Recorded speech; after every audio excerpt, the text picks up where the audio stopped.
Container ಟ್ರಕ್ಗೆ ಖಾಸಗಿ bus ಡಿಕ್ಕಿ. 5 ಮಹಿಳೆಯರು ಸೇರಿದಂತೆ 6 ಮಂದಿ ಸಾವು, 12 ಜನರಿಗೆ ಗಾಯ. ತೆಲಂಗಾಣದ ಸೂರ್ಯಾಪೇಟೆ ಜಿಲ್ಲೆಯ ಹೈದರಾಬಾದ್ ವಿಜಯವಾಡ ರಾಷ್ಟ್ರೀಯ ಹೆದ್ದಾರಿಯಲ್ಲಿ ಬುಧವಾರ ಮುಂಜಾನೆ 4:15 ಸುಮಾರಿಗೆ ಖಾಸಗಿ ಪ್ರಯಾಣಿಕರ ಬಸ್ ಹಿಂದಿನಿಂದ ಕಂಟೇನರ್ ಟ್ರಕ್ಗೆ ಭೀಕರವಾಗಿ ಡಿಕ್ಕಿ ಹೊಡೆದ ಪರಿಣಾಮ 5 ಮಹಿಳೆಯರು ಸೇರಿದಂತೆ ಕನಿಷ್ಠ 6 ಜನರು ಸ್ಥಳದಲ್ಲೇ ದುರ್ಮರಣಕ್ಕೀಡಾಗಿದ್ದಾರೆ. ಹೈದರಾಬಾದ್ನಿಂದ ಏಲೂರಿಗೆ ವಿಜಯವಾಡ ಮಾರ್ಗವಾಗಿ ತೆರಳುತ್ತಿದ್ದ ಈ ಬಸ್ನಲ್ಲಿ ಒಟ್ಟು 42 ಪ್ರಯಾಣಿಕರಿದ್ದು, ಅಪಘಾತದ ರಭಸಕ್ಕೆ ಬಸ್ನ ಮುಂಭಾಗ ಸಂಪೂರ್ಣ ನಜ್ಜುಗುಜ್ಜಾಗಿದ್ದು, ಸುಮಾರು 12ಕ್ಕೂ ಹೆಚ್ಚು ಮಂದಿ ಗಾಯಗೊಂಡಿದ್ದಾರೆ.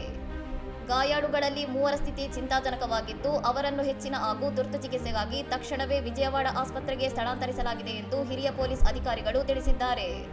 ಬಸ್ ಡಿಕ್ಕಿ ಹೊಡೆಯುವ ಮುನ್ನವೇ ಮುಂದೆ ಸಾಗುತ್ತಿದ್ದ ಟ್ರಕ್ ರಸ್ತೆ ವಿಭಜಕಕ್ಕೆ ಡಿಕ್ಕಿ ಹೊಡೆದಿರಬಹುದು ಎಂದು ಪ್ರಾಥಮಿಕ ತನಿಖೆಯಿಂದ ಶಂಕಿಸಲಾಗಿದ್ದು, ಅಪಘಾತಕ್ಕೆ ನಿಖರವಾದ ಕಾರಣ ಏನು ಎಂಬ ಬಗ್ಗೆ ಪೊಲೀಸರು ತನಿಖೆ ಮುಂದುವರಿಸಿದ್ದಾರೆ.